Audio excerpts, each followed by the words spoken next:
বড় বড় রাজা বাদশাদের কাছে ইসলাম প্রচার করেছেন আউলিয়া কেরামরা। যেমন ইতিহাস খুঁজলে পাওয়া যায়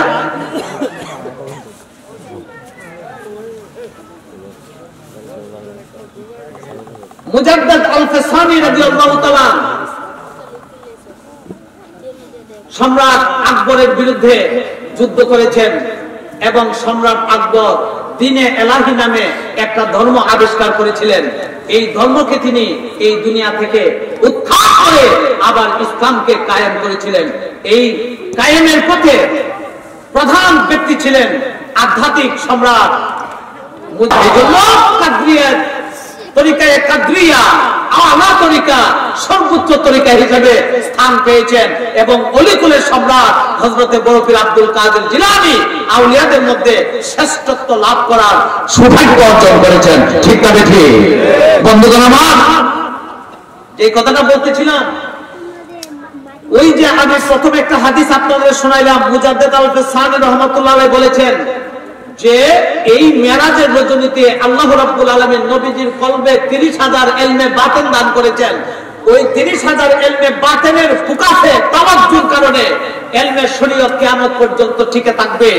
ওই বাতিনি নিসবতের একজন আউলিয়া হচ্ছেন পিরানে পীর দস্তগীর মাহবুবে সুবহানী কুতুবে রাব্বানী শেখ সৈয়দ মহিউদ্দিন আব্দুল কাদের জিলানী আল হাসানী ওয়াল হুসাইনী। সবাই বলুন রাদিয়াল্লাহু তাআলা আনহু। অতএব এই আল্লাহর ওলিরা আল্লাহ ছাড়া কাউকে ভয় করে না। তাদের অন্তর জুড়ে শুধুমাত্র আল্লাহর ভয়, আল্লাহর ভালোবাসা। অতএব আর কাউকে তারা ভয় করে না, একমাত্র আল্লাহর ভয় তাদের অন্তরে, আল্লাহর ভালোবাসা তাদের অন্তরে। আর আল্লাহ রাব্বুল আলামিন সমস্ত সৃষ্টি জগতের মধ্যে তাদের ভালোবাসা সৃষ্টি করে দেয়। এই জন্য আমি কোরআনুল কারীম থেকে আপনাদেরকে বলছি যে আল্লাহ পাক কোরআনুল কারীমে সাত করেছেন, আলা ইন্না আউলিয়া আল্লাহি লা খাউফুন আলাইহিম ওয়া লা হুম ইয়াহজানুন। জোরে জোরে বলুন মারহাবা। শুধু তাই নয়,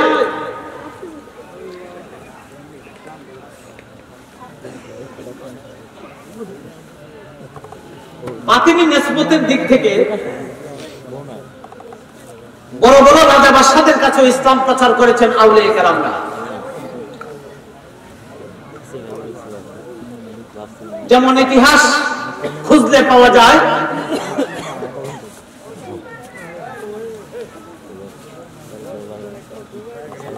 মুজাদ্দিদ আল-ফাসানি রাদিয়াল্লাহু তাআলা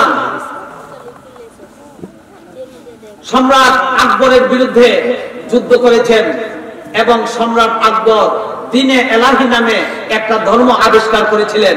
এই ধর্মকে তিনি এই দুনিয়া থেকে উৎখাত করে আবার ইসলামকে কায়েম করেছিলেন।